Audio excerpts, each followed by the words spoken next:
On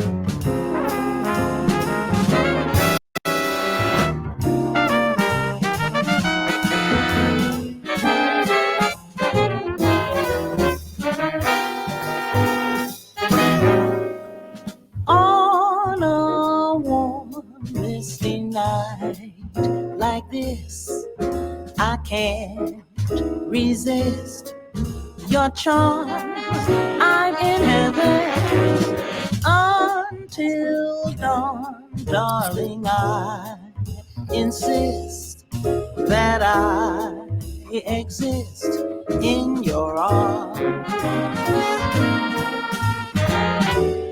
Let the morning wake.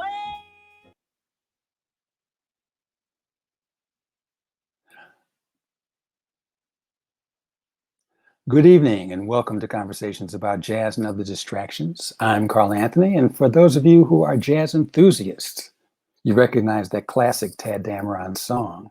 Well, tonight we're hanging out with a dynamic vocalist who had the temerity to tackle one of the most prolific jazz composers and romantics of the 20th century.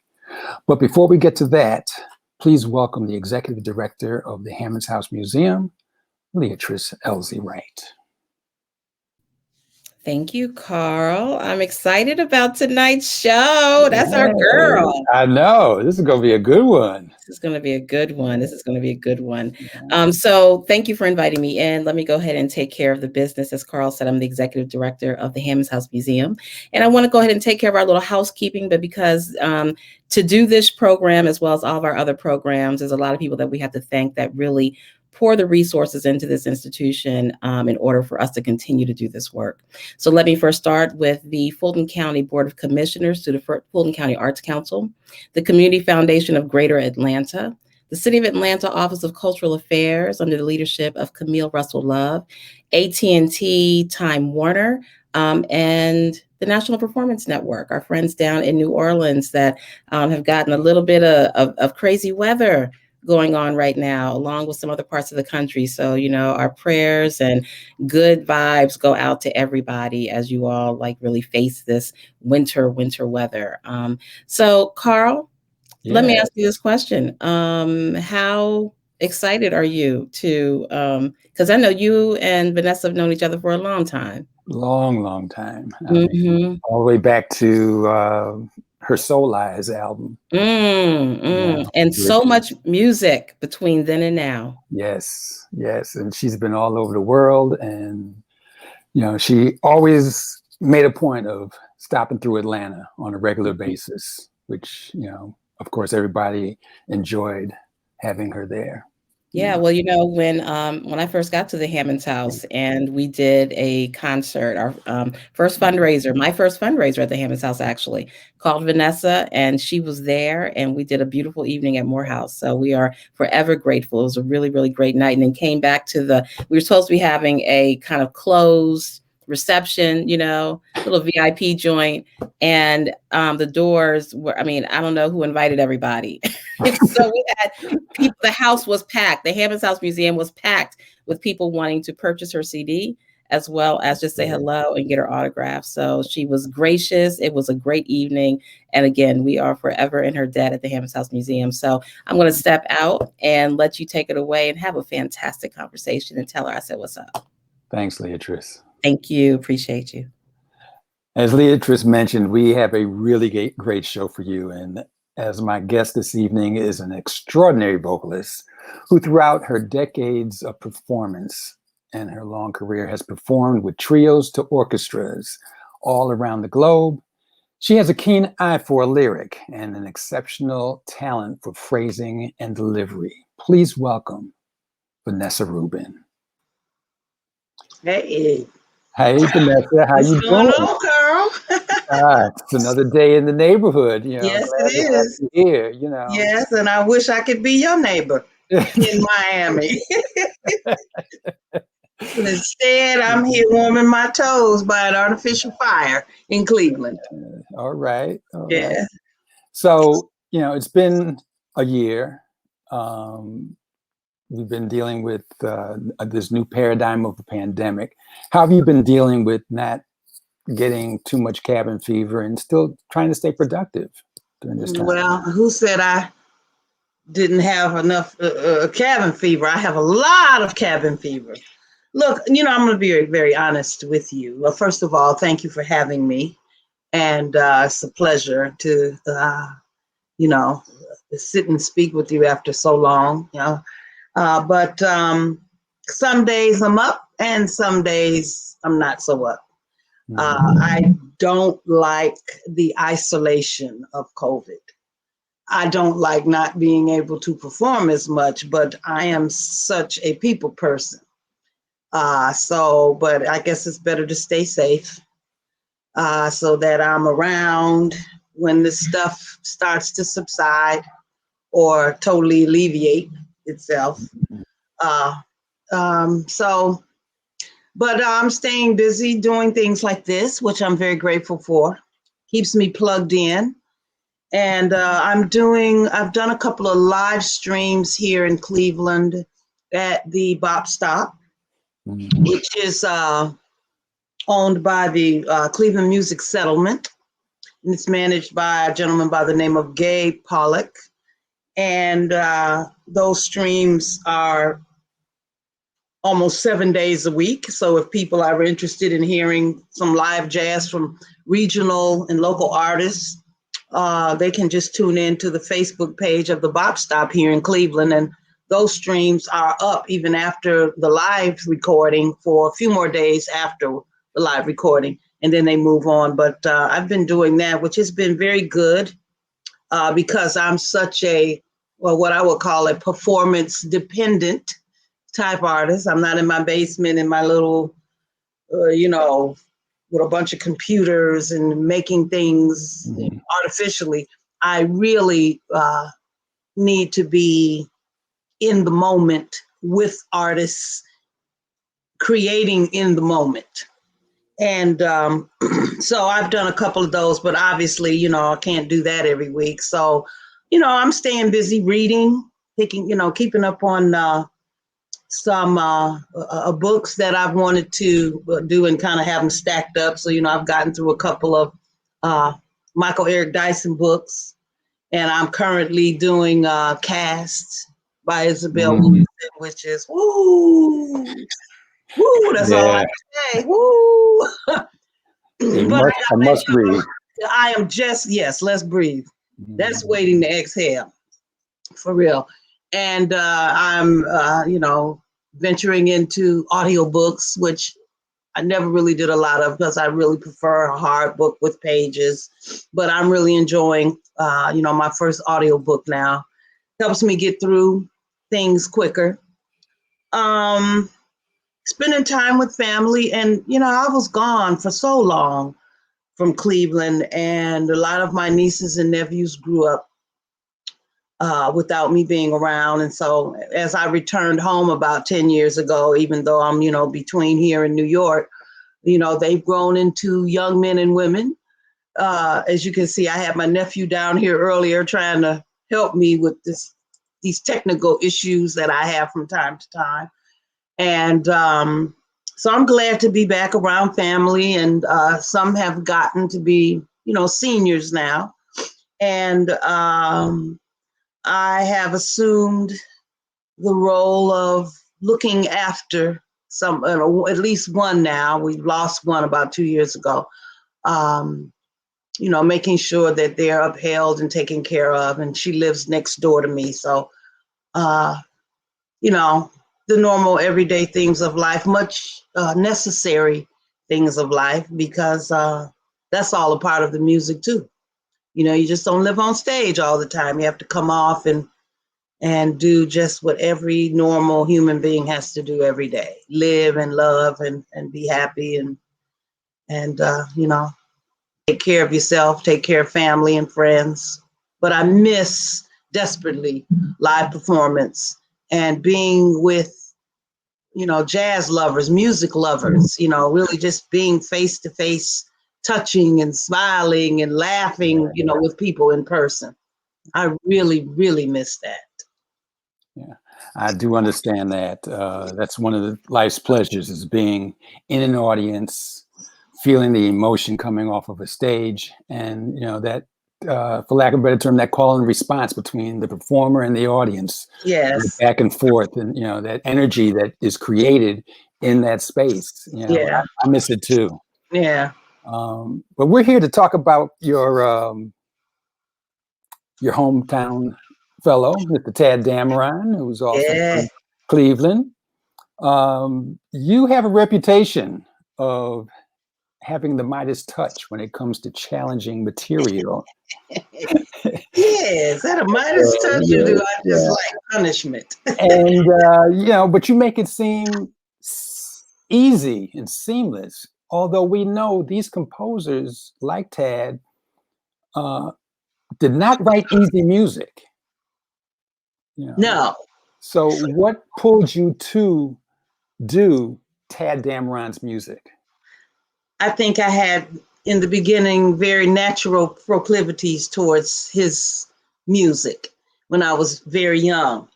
Look, Tadd's not a difficult composer. He's not uh, as difficult as maybe Monk was, which is why the whole Carmen McRae thing was revolutionary, because she was the first one that kind of opened his music up to a listening audience for people to enjoy from a lyrical standpoint, because he didn't write music, as she often said, for singers, and the fact that John Hendricks and them were so brilliant at writing lyrics that could be interpreted by like no other than Carmen McRae was just fantastic. And so early on, I think there's a quote inside of the liner notes where I said I wanted to do for Tadd's music, in a way, what Carmen did for Monk's music. And I mean that to say that I know Tadd has been enjoyed more so for his instrumental compositions. His discography is so large. And other than If You Could See Me Now and a few vocal things that I know people do, Good Bait, Lady Bird, things like that, you don't hear a lot of singers embracing Dameron. Right. And if you listen to Tadd, those unusual, beautiful melodies, if you have an ear for that, because he came along right at that bridging, that swing to bebop era. Those harmonies and those melodies that he wrote were unusually beautiful, but he loved beauty and he loved swing.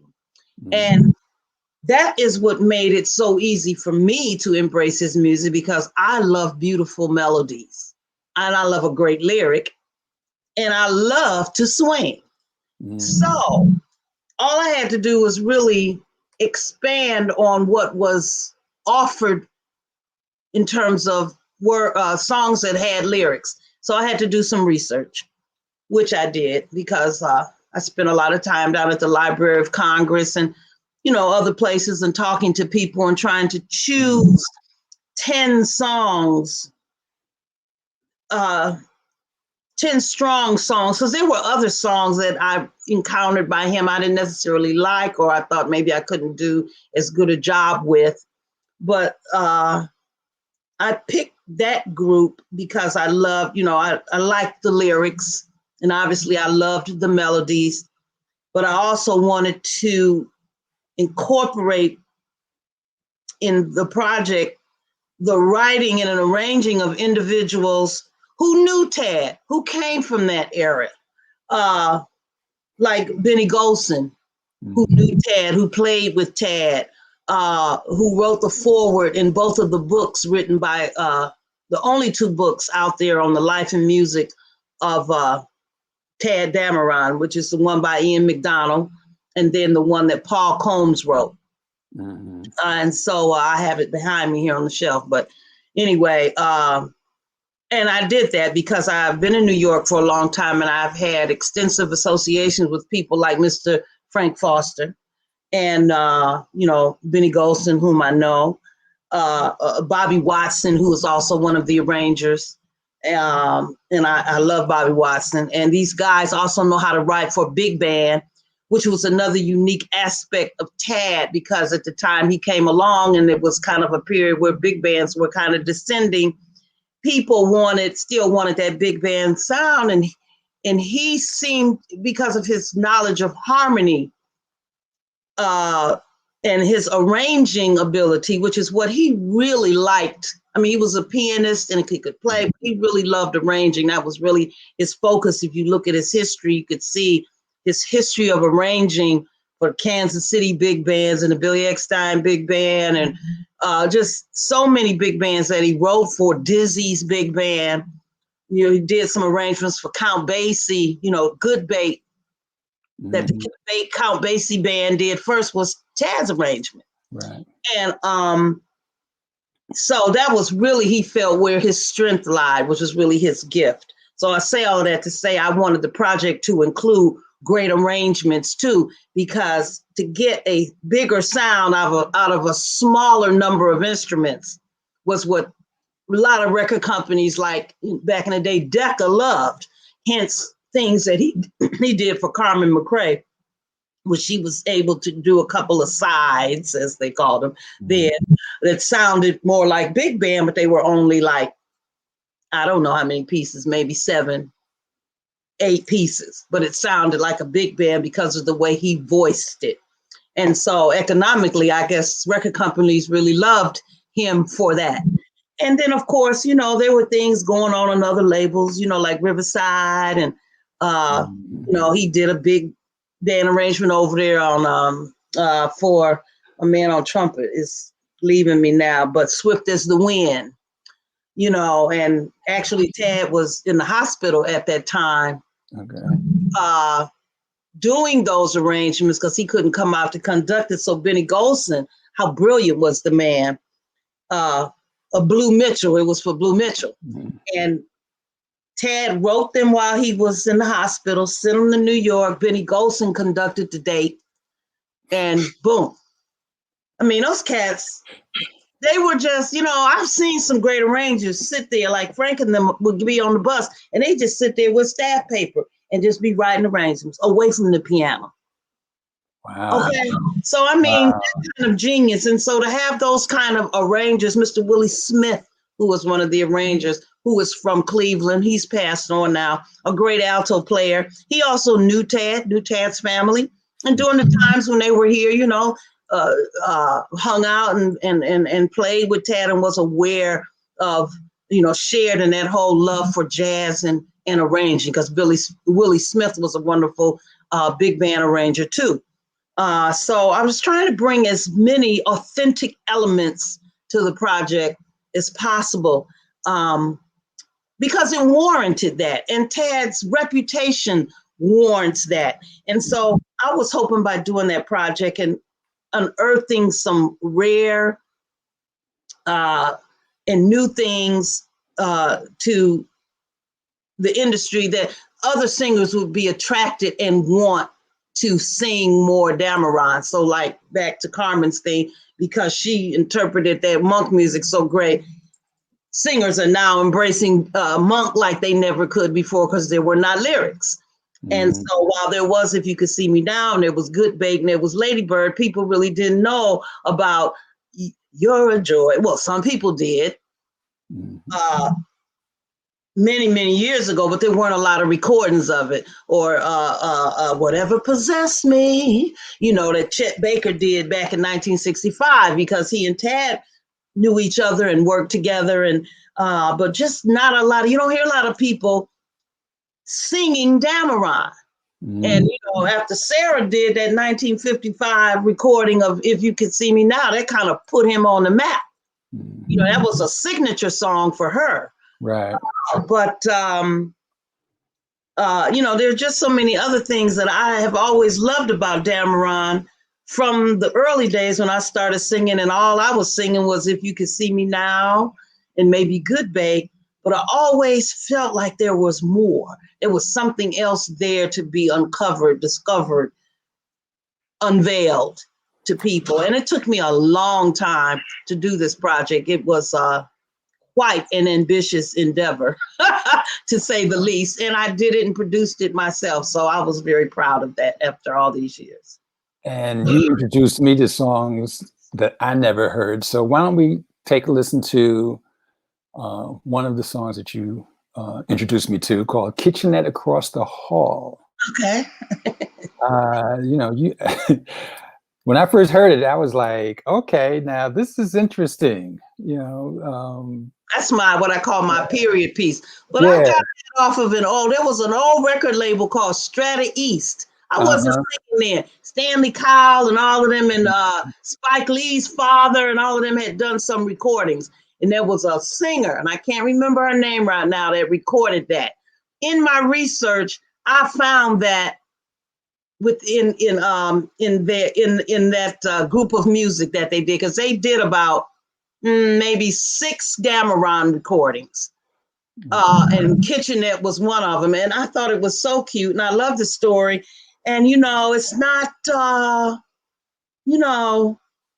bebopish kind of thing that you would expect, but it's such a cute little song. So I'm glad you like it, and I hope that your listeners like it.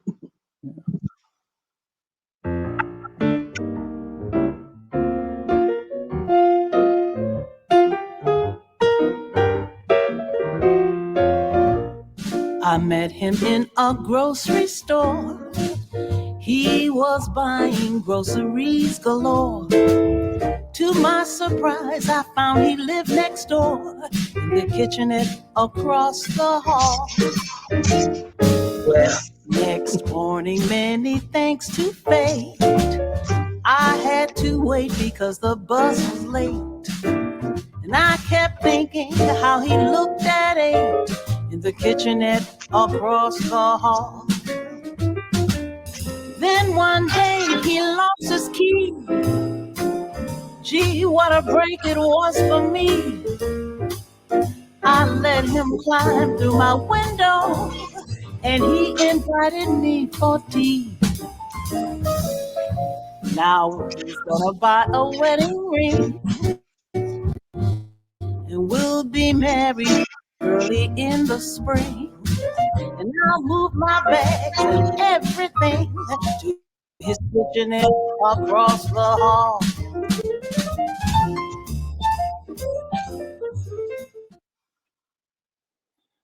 Yeah. Met him in a grocery store. That's right. Yeah. I have such fun with that when I do it live. Right. I like recording, but I'm really such a live singer, because I can play with the lyrics, and I have the whole facial thing. Right. I like to be funny, so it's like, and he invited me for, then I wait. Then I say, tea. Because I like to be suggestive too. Yeah. And the audience be like, he invited you for what? Tea. He climbed through my window and he invited me for tea. Yeah. Yeah. So. And it's always, I thought about how many people don't know what a kitchenette is. See, that's why I said it's kind of like a period. Yeah, they know because they live in studios. But many years ago, that's all it really ever was for a lot of people. Right. Small living spaces. Yeah. What do you call them? Studios now? A kitchenette is like you got that living room, that one room, and 2 doors, one for the bathroom and one for a closet. And then you got that one room, and then everything, your kitchen is up along one wall. That was like my first apartment in New York, even though it was a studio with a bedroom. Mm-hmm. And I was never I wasn't in there trying to make no 8-course meal. So a kitchenette was fine for me. Right.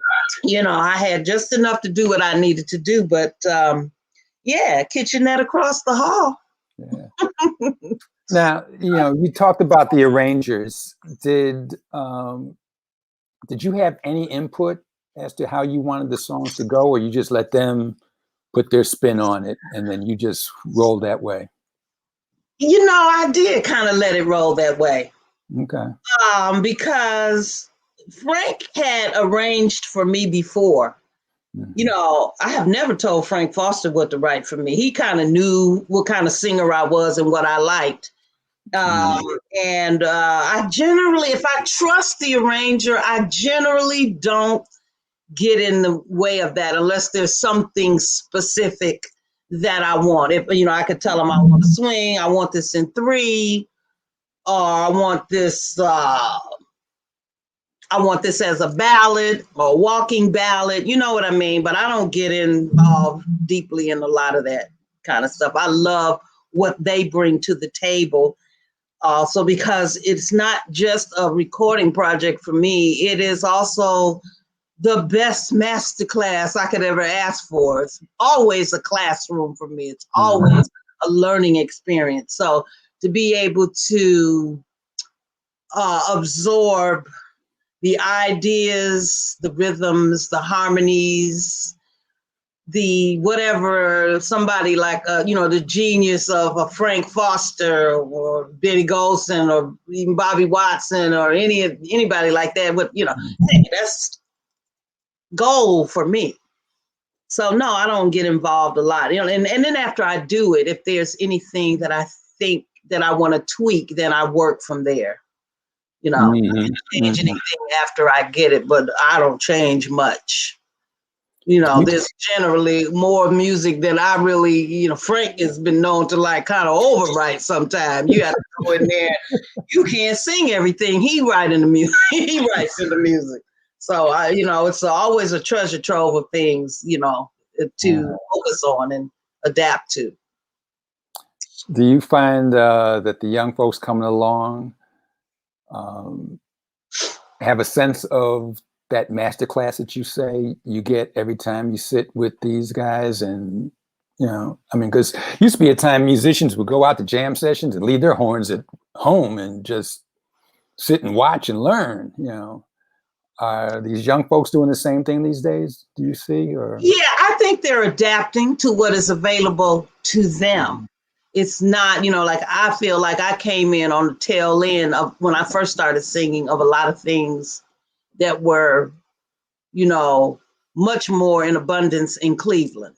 And when I started singing, I came in on the tail end of that, but there was still enough to drive me to want to stay in it and you know, expand myself in other areas, in other cities.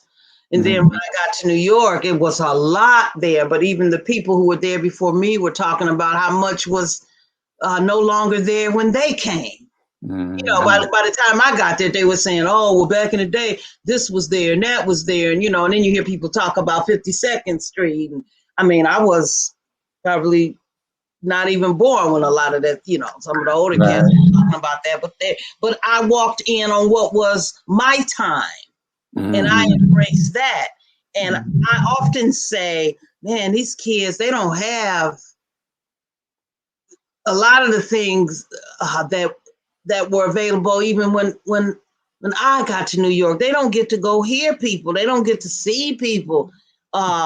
You know, they're kind of separated from it. But those that really want it, they find it. Yeah. I remember Nancy telling me one time, she said, you know, you can't really just walk into a record store and just readily get jazz. If you want jazz, you got to go look for it. You know, walk in the back in the corner in the section that's for jazz, and then go through that and find the stuff you're looking for. See, so you know, it's kind of like that, you know, with jazz. But these universities now, and of course, so places, people, you know, like Lincoln Center, Juilliard, and all these music schools, you know, in Boston or wherever. Even here in Cleveland, they have, you know, jazz programs that I think are trying to bridge the absence of, you know, live performance. You know, they're studying, but it's not the same. You know, they all have great facility, and all of them have degrees, but they're missing that thing where, you know, after you get all of that, then you got to go somewhere, Right. learn how to use that, you know. And so, you know, you got to learn what to do with all that as much as learn what not to do with all of that. And you need to see practitioners, and they don't, you know, the venues are not there for you to go and sit. And when they are, you don't get to hear 5 weeks. 5 days of anybody hardly anymore. You know, when I was in New York in the 80s, you could still go down to the Vanguard or Sweet Basil or wherever and watch somebody for 4 or 5 nights a week. You know, I'd go see, you know, Sarah, for example, you know, every night if I could, even if I had to stand there and look through the window, you know, and see her and watch her if I couldn't get in here. I could go uptown. Right. Some of them, you know, places I could afford to get in, or a bar or whatever, and hear people like, you know, Irene Reed was up there singing, and Etta and Houston were in some of them joints, and people like that. But, you know, I networked, and the greater my network was, the more access I had to things. So that was part of it too. You know, so I got a chance to see some great people because I made it my business to know the people in those venues where they perform, so that I could be there, because that's the way I learned. I came from the University of the Streets. Right. You know, the University of Sam Blackshaw, the University of Neil Creaky and Chink Stevenson, you know, the University of, you know, Barry Harris and Foster and all of those people that, you know, I availed myself to. So I knew that I had to keep doing that because that was the way I best learned. You know, that's kind of how it works for me. Yeah, one of my favorite joints was the St. Nicholas Pub. Oh, yeah, that too. Yeah, I didn't go there a lot, but I went there a couple times, definitely. The late night set when everybody would fall through after their gigs were over. Yes. You know, where you get a shot and a chaser. You get a couple shots. You know, one of the things about that for me is that, unlike a lot of my contemporaries, I taught school for a number of years because I needed to have something to, you know, provide for a roof over my head and things that I needed, you know, that I was accustomed to, really.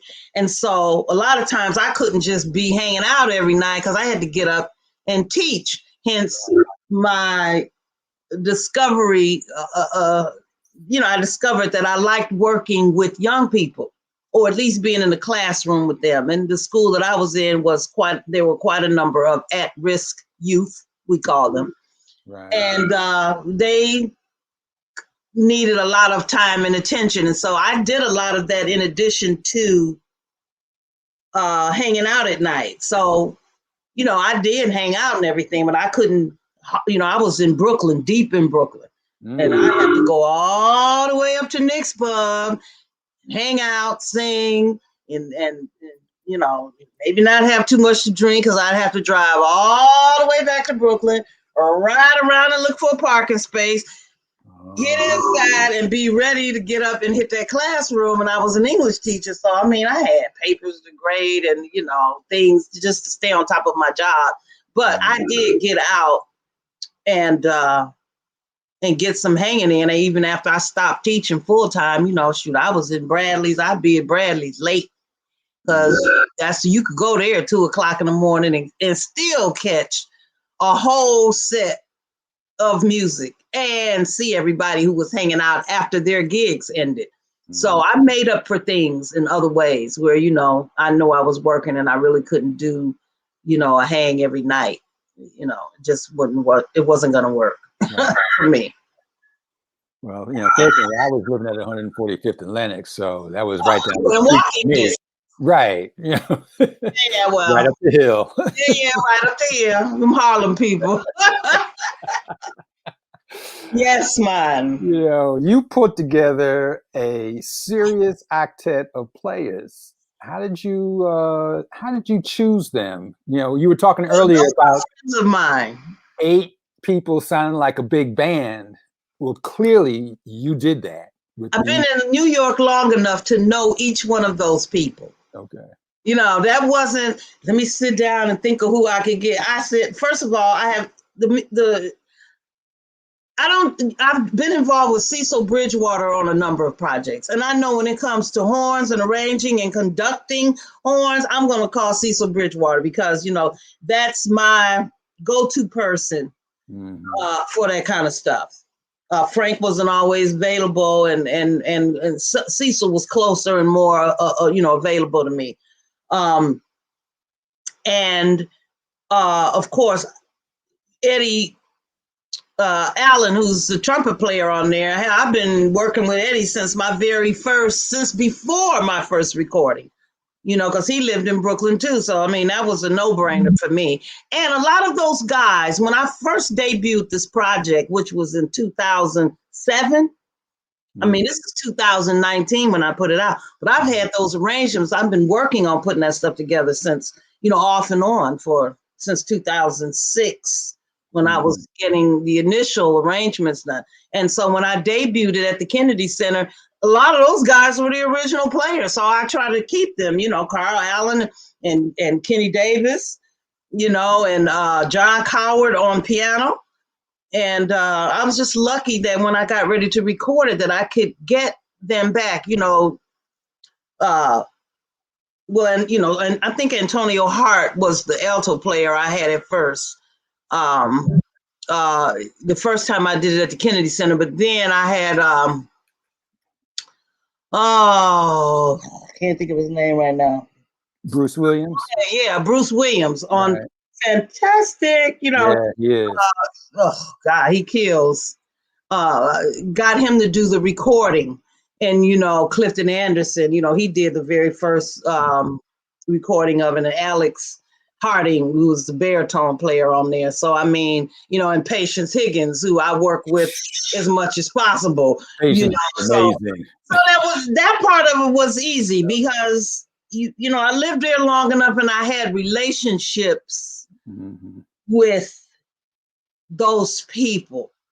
The thing was getting the stuff prepared around their schedules and then financing it.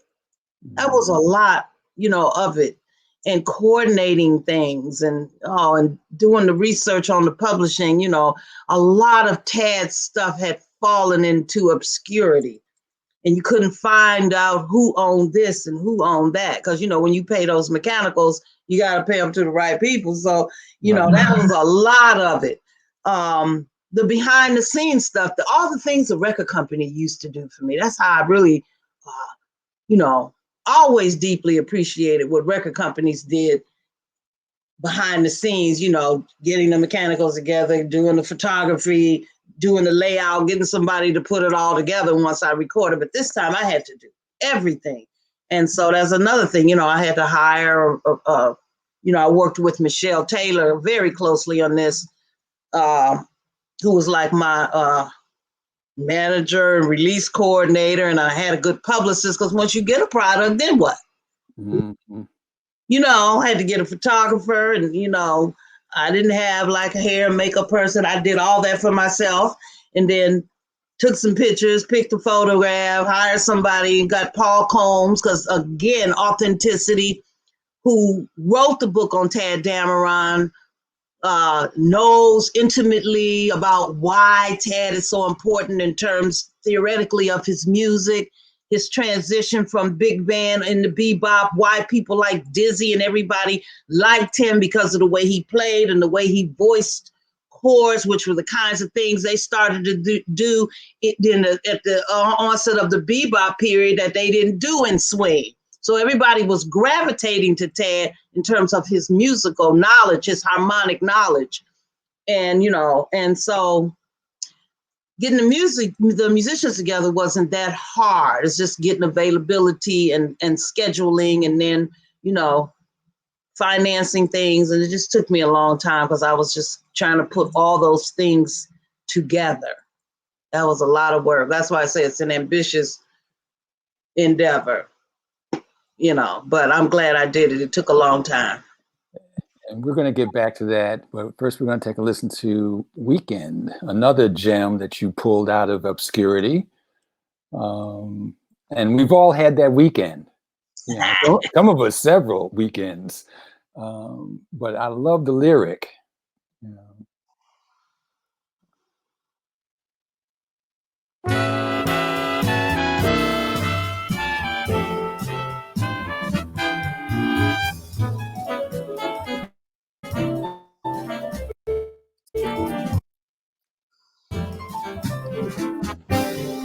A weekend, I think of that weekend, Maine in December, ski trails and you, toboggans went flying through crystal.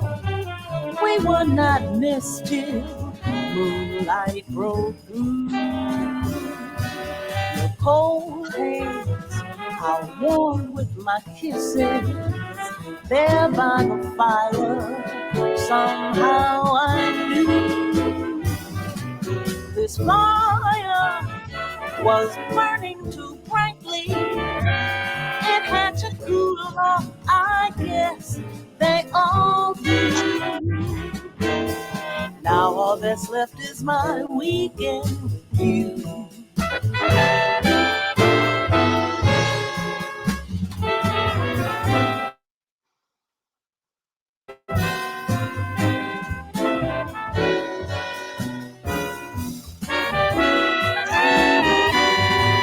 Toboggans went flying through crystal.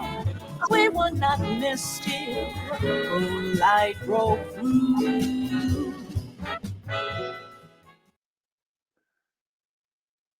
I see what you mean when you say, sometimes how prolific Frank is as an arranger. That classic Frank Foster, very rich, very rich. There ain't nothing cheesy about that. Very challenging for horn players, but that's another reason why I was able to get good players, because I knew once I said, "Hey, y'all, Benny Golson and Frank Foster doing some of the arranging. Jimmy Heath is doing some of the arranging." So that was like, those are jazz masters already. So they're like, "Oh yeah, well, I'm coming to be on that date." Yeah, because this is not the cocktail hour. But let me say something about Weekend. My second CD on RCA Novus was called Pastiche, and I recorded that because I knew about that song even then. I recorded that on that album, on that CD with Houston Person, and I did it with an organ. And we just swung it because I've loved Weekend since then. And so when Frank did it, we didn't want to do it like that. He said, "Well, we're going to do it in 3 in a waltz or 6, whatever it is." And so I said, "Cool," and then he came with it. Oh Lord. But yes, classic Frank Foster. Yeah. And then you got to have musicians that could read and interpret that writing. That's very important. And all of those guys are great musicians, wonderful improvisers, very well trained. That saved me some money. So, we ain't in there recording them tracks a bunch of times. Obviously I wish I had more time to do things differently, but as artists, we have a quote unquote divine sense of dissatisfaction with what we do, and we always want to do it better and better and better each time. But I was happy to be able to do it. That's interesting because I was talking with Tia Fuller. She said the same thing, that it's never good enough. No. To the artist, but yet when we hear it as a listener, it's like, oh my God, this is amazing. Because we don't know the angst that y'all go through because you're hearing stuff in your head that may not translate, but at some point I know you have to say, okay, we just got to go with what we got. Yeah, but I think also it comes from a place, I was just responding to a friend of mine this morning on Facebook, and I was saying, they were saying, "Oh, Vanessa, you've had a chance to, I forget how he put it. It was so wonderful. Eat with kings and queens, meaning performing, and that I developed their appetite." Because I was like, yeah, I walked and ate with kings and queens, but what you don't realize is they're kings and queens and giants because they are constantly in the highest level of servitude for this music all the time. And so they don't get to a point where they sit back and then they wait for everybody to bring it to them. They're constantly, until their last breath, unless they're unable to, constantly trying to perfect and do more and bring more and discover more. And so you never really satisfied. You like it, but it's like, no, I could do more. I could do better. And that's what makes them giants, because they're always in pursuit of something better. That's what makes them giants. And so, I said one of my lessons is, if I think of them as, always being in the kitchen of creativity, trying to create soul music to feed us and sustain us by, but I never lose my seat at the table. And may they let me in the kitchen every now and then, but at the same time, that's what it's about. And so Tia Fuller is an excellent, driving, creative individual with energy. And I think that's where that comes from, because, she just always wants to be better. And I think that's the thing about what we do as artists. We just always want to be able, I think most artists go through that. Actors, actresses, painters, whatever you do, sculpture, dancers, radio artists like yourself, radio hosts. You know what I mean? You do an interview and then you come and you say, oh. Right. Why not ask this? Why not ask that? Right here, I want to edit that and edit this. Or, I go through that. And when I'm mixing, I'm sitting there going, oh my God, I need to go back and fix this bar and fix that note. And sometimes, you can't be, but because that's the beauty in it too, because what is perfection? Perfection is imperfection. It's all the boo-boos too. If you want to call them boo-boos, that's not life. Some things just sound totally perfect and divine to us. But then when you talk to the people that did it, they was like, oh, right there. Or I wasn't feeling this, or I really wanted to interpret that way. It's maddening, but that is the process. That is the process that we all live with. That's the madness that we live with. Right. But that's in the recording of it. I mean, I remember people, when I first started on the air, people were like, Carl, I need you to make me a tape. An hour and a half tape would take me like 6 hours. Because I'm always thinking about what I could replace a song with instead of, and it just got to the point where I was like, look, I'm on the air at 9 o'clock, put a tape in, hit record, because I don't have time to decide if there's a better track. Because it's good enough. We never get to that feeling where you feel like it's good enough, but it's good enough. You're good enough. And all you're going to do is just a snapshot. It captures what you were and what you were feeling or whatever in that moment. That changes when the next moment comes. So you're never going to be able to capture that, because it's going to change again. Everything is fluid. Life is fluid. You know what I mean? You can't capture fluidity.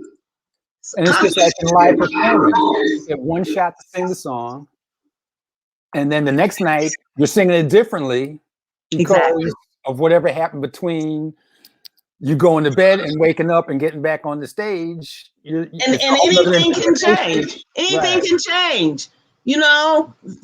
Once one band member said, bass player, oh, I can't make it. Okay, get a new bass player. That totally changes the whole chemistry of the band, which is going to change the interpretation of the song, which is going to might influence the way I sing a song. So it just could, the audience. If it's the same band and you get a different audience, sometimes you get a dry audience and they kind of sit there and they don't give you nothing. Then sometimes you get a live audience and they loving it and the love is going back and forth. And sometimes you get an over enthusiastic audience and you can't keep them quiet. You know, they just, so. That means you're doing your job though. Well, you know, our job is not the same every night. The job is, as I always tell people, you have to learn to, you know, negotiate the waters in the moment. There is no one way to do it all the time. You know, that is the job, to never be one way all the time. And so, you know, that can drive people crazy because that becomes part of who you are. Today I'm this way, but tomorrow I might be something else. So it's exciting, and you know, we're fun to live with. You were talking earlier about publishing and permissions, and you know, we had talked about masters, and you know, how was that? You know, you said it was a difficult and long process to, like you said, pay the right mechanics. The mechanicals, what they call mechanicals. See, if you write your own music and you publish, you own your own publishing, you don't have to pay mechanicals. That's the use to what you pay other people. You know, they have a formula for that, for how much, as many, you know, for as many records as you're gonna press. So you have to pay other people to use their music. That's the whole purpose of making money in publishing. So it's like, wouldn't I love to have written The Shadow of Your Smile? If I can just write one song like that, and you can live off of the publishing of that one song, because everybody gonna record it, and it's gonna be in movies, and it's gonna be played, and you know, accessed by all kinds of mediums. And so people that are prolific writers, you know, the works of, and whoever that is, you know, they can live on their publishing, and many of them do, and their estates are, you know, swole up with publishing money. But when you're doing music that belongs to other people, you know, that's the not so glamorous part that people don't get to. Yeah, y'all enjoying the live performance and you buying the CD, but all of the legalities of doing a record are necessary. Oh, there are people that don't do it, and then you open yourself up to legal problems. You could get sued or whatever. But you know, I'm an artist, and I'm gonna give respect because I'm gonna want respect. If you record something that I do, that I've written, I'm gonna want my money too. The money in the music business. Okay, you know, I always say there's music, then there's the business of music, and it's like 99.9% business and 10% music. Because in the business of music, all of those things are very, very important. And if you have your business together, you know, you can make money even when you're not performing. Especially if you're writing and they're playing your stuff and you're getting royalties, or you're selling records and you're making money while you sleep. So, yes, I had to do that. But I own this master, even though I pay mechanicals. You know, it's Tadd's music, and I will always pay mechanicals if it goes like super wild, crazy selling. I'll pay more mechanicals because I'll be making more, selling more CDs. But at least I own this master. All my other masters, CDs that I recorded, are owned by the record company. The record companies that I recorded for, you know, Telart, RCA, you know, and RCA, no, BMG would ultimately what it became. And so they own those masters, and I have no idea where they are now, because, you know, those companies and flipped and flopped and sold, just like the housing market. You know, those catalogs, I don't know where they are right now, but they're out there, and you can't really get a lot of the stuff I recorded earlier. You can download stuff, I think, but I don't think they're trying to spend money doing physical most people now not doing physical. Right. Say, you know, the technology is everybody's listening to music on their phones or computers or whatever. But what I don't like about that is y'all don't get the liner notes. And I'm old Right. school. When I listen to Yeah. music, I'll be sitting there going, well, who's that on bass? And who's that on drums? And my brother, who is like, you know, he's got the whole listening thing down with the computer on his kitchen counter. He'd be like, oh, well, I don't know. I'm like, but I need to know. That's why I still buy CDs because I, you know, like we did back in the day when you got an album and you listen to it, intensive listening, you listen to the record, you read it, you Yeah. hear, you identify. That's how you learn what what they're playing sounds like. Mm-hmm. Oh, I know that because you've listened, intense listening to them, and you listen and you hear the bass solo and you hear the drums, you begin to identify certain things that are special to each player. And then you look at where it was recorded and the date that it was recorded in the studio it was recorded in, and the liner notes, and the history of the thing. So, you know, it becomes like a living thing. You know, then you go to the next record. You listen to that and you listen to everything. I mean, that's the way I used to do it. And I do it with CDs now, but not as much because the market is so inundated with product. You can't hear it all. Right. You know, and so the streaming thing, boy, you put it on, people just streaming and streaming and streaming. And it's great to hear people who you normally probably wouldn't get a chance to hear because now they can do their own stuff. Can we really consume all of that stuff? Can we really consume it all? We're just listening, but we don't know who we're listening to. Right. You know? That's true. That's true. We don't know that person went to school for 8, 10, 20 years somewhere and achieved a doctorate degree or played in a symphony. We don't know what their personal sacrifices and accomplishments were. So when you hear them, you know, you bring all of that to the listening experience. Mm-hmm. Well, you know, they playing cello. Yeah, they sound good. Next. You know, I like to personalize things. You know, Right. personalize. I mean, especially, you know, I used to listen to so much music. Like you said, you know, you had the album in front of you while you're listening. And, you know, one of my favorite people that I met was Layman Jackson. Okay. You know, been listening to him for years. And finally, up at a club called Just Jazz in Atlanta, he's on the bandstand and they introduce him and it's like Layman Jackson. I'm like, oh my God, I get to meet this man after all these years of listening to him behind Donald Byrd and, you know, I mean, just a host of people, you know. And you can have a conversation. Right. A real conversation with them and ask questions because you've internalized a lot of his music, his way of playing, the people he played with. Man, when you did that record with so and so, or when you played, you know, whatever. Yeah. I love that. I absolutely love that. Yeah, and even with the CDs, the liner notes are so stunted. It's like you're not giving me enough.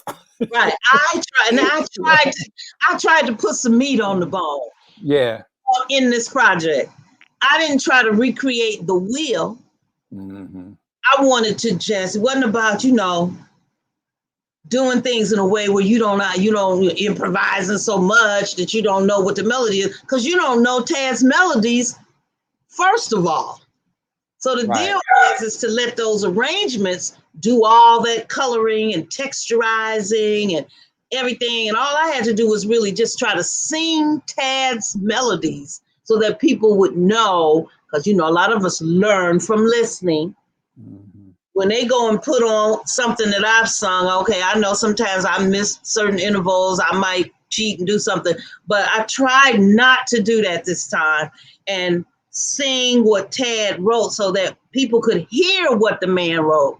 And then once you know what the original melody is, you know, even though my phrasing, you know, I can't stop, that kind of stuff, you know, you can then begin from the right place before you start jumping off, recreating what the man sung. I mean, what the man wrote for you to sing. So like I said, I let the arrangements do most of the coloring and the improvising and blah, blah, blah, blah, blah.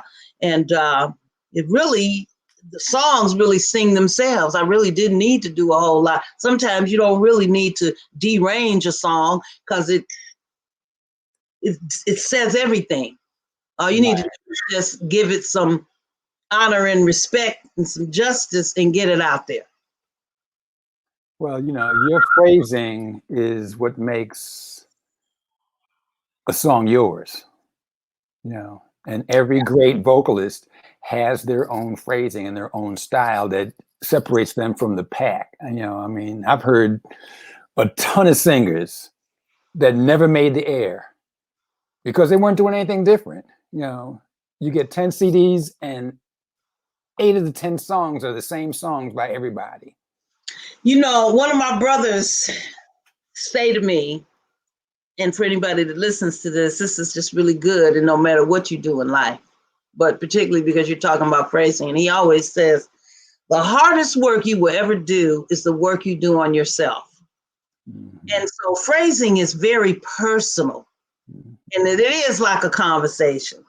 You don't always have time to stop and edit and blah, blah, blah, blah, blah, but the more you do work on yourself, you're like artists that have a big vocabulary, a lot of knowledge about music. They can have a big vocabulary when they're talking to each other musically. Well, I feel that way about phrasing. The more I know about me and my emotions and how I want to say a line, which would be different, even a word,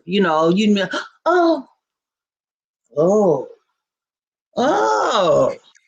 you know what I mean? Depending on that, you got to manage that energy in that moment. Because tonight I might come in and be like, oh, tomorrow I'll be like, oh. You have to manage that energy in the moment, and all of that is the creative process, but it's your emotion. And if the stuff start rolling, you got to find out what to do with it. You don't want to do too much. Mm-hmm. You don't want to do too little. Finding that balance is the work. Learning what to do as much as what not to do sometime. But the most important thing is to be honest. Try to be honest with what you're doing and let the curtain down and what I call like being naked in front of an audience, emotionally naked in front of an audience. I used to have a big problem with that as a younger singer, but I'm older now, and that's what people really want to see. You already know how to speak. All you got to do is talk to them. Mm-hmm. You know what I mean? Just talk to them. That's what you do well. All right. 5 questions, real quick. Okay. What's your favorite dessert? Sweet potato pie. Most fun performance ever. Oh, come on. Just give me one. Just one.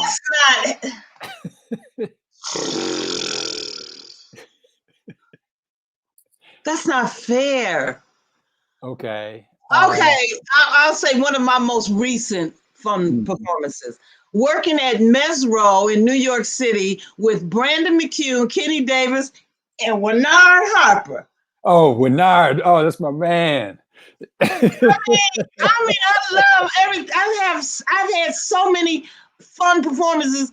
Yeah. And I love organ groups, so I could just go with something I did a couple of years ago in Indiana at the Jazz Kitchen with a fabulous organ trio with a guitar player out of Detroit called Perry Hughes, who was like my Wes Montgomery. And we were in Indianapolis where Wes Montgomery is from. And that boy played Wes Montgomery up out the grave that night. And I was sitting there. I became a spectator on my own gig. I was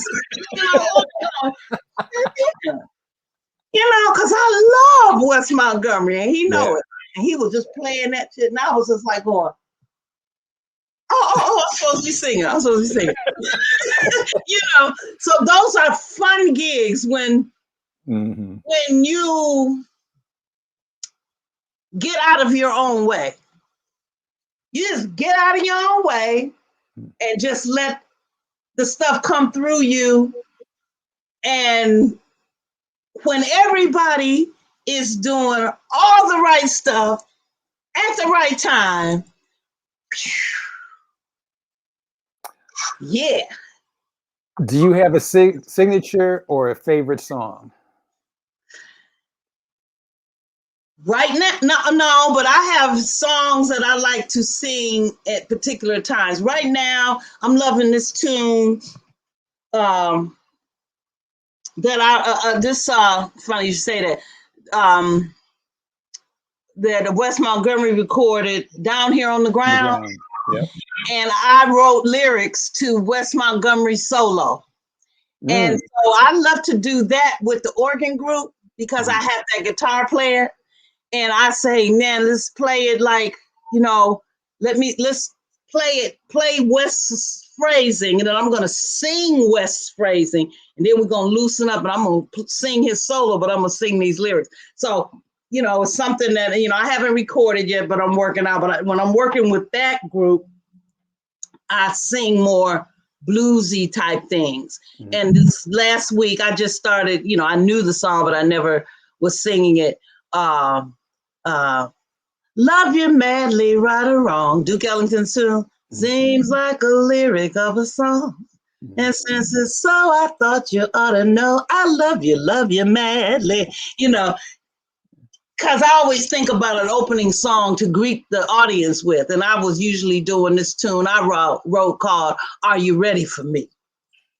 But that night, I didn't feel like that attitude. It ain't like, are you ready for me? I just wanted to say, I love you and thank you for coming. And so I did that. But you know what else I'm loving too right now? Because it's all about, I lay some universal spiritual type love. I'm really embracing the Creator has a master plan. Pharaoh. I can't yodel. Leon Thomas. Right. Leon Thomas. Right. I can't yodel, but I love those lyrics. There was a time when peace was on the earth. It's messed up right now. Joy and happiness did reign, and each man knew his worth. Man don't know his worth right now. These people are doing some crazy stuff out here. And they've been doing it for a long time. In my heart, how I yearn for their spirits' return, and I cry. This time flies. What? I love that song because it means something, in this period. It means something then, but to me, I can embrace it more because I'm feeling closer to the message. Yeah. So, All right. You already told us you're reading Cast. So I'm going to ask you that question again. Woo! Your best city or vacation spot? Favorite city?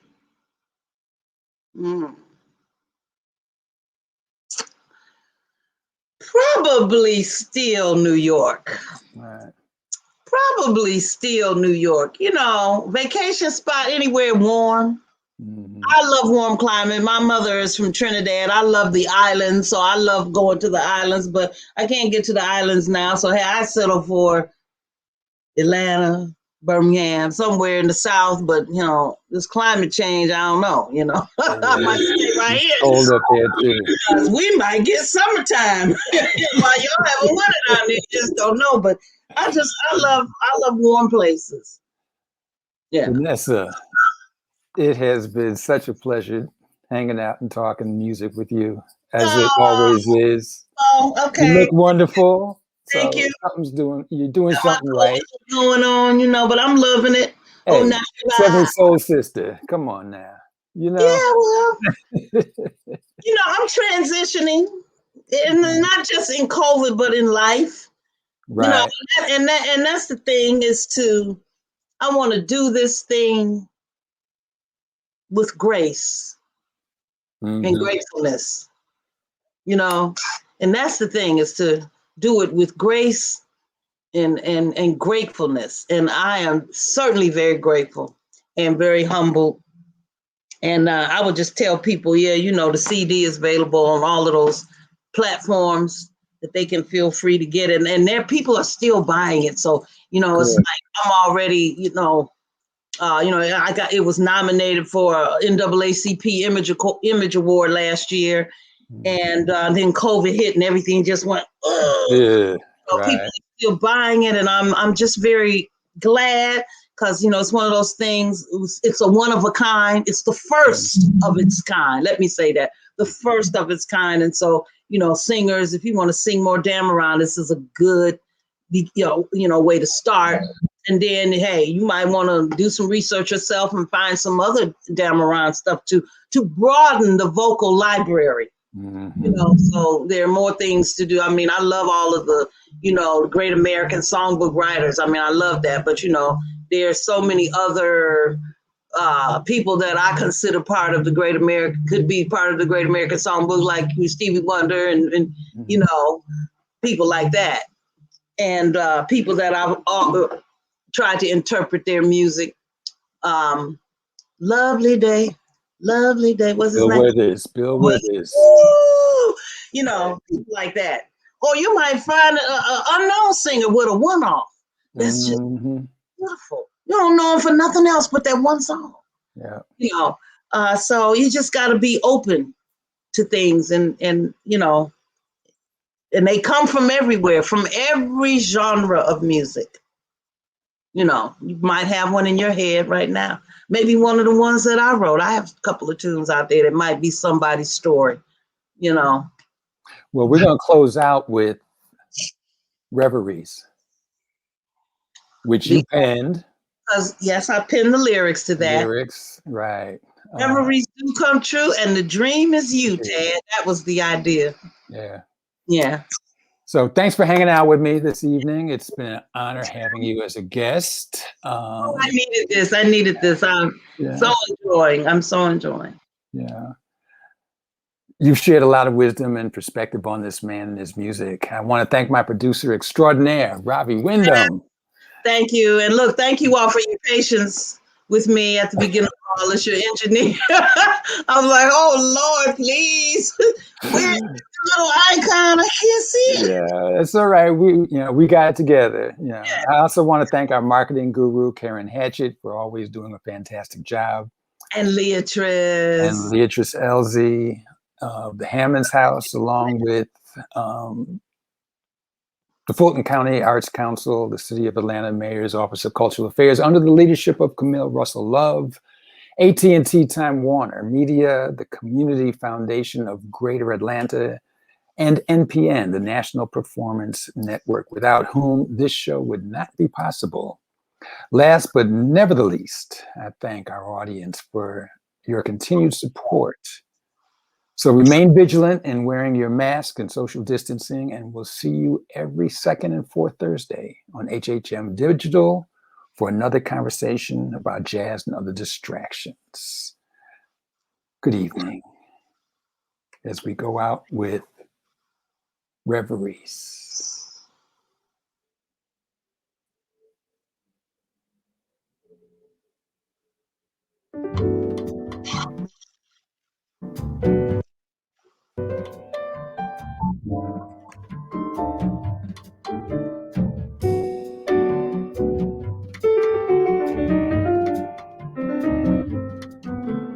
In the night, stars glow like candlelight.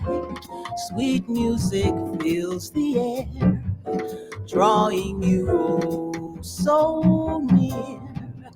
I hear the sounds of dulcet tones and harmonies. Then you're standing in front of me. Your eyes smile brightly. Though you're gone, your music carries on. When stars come out to shine, we'll think of your gifts divine. We'll sing your songs and play romantic melodies, sweet harmonies. Reveries do come true, and the dream is you.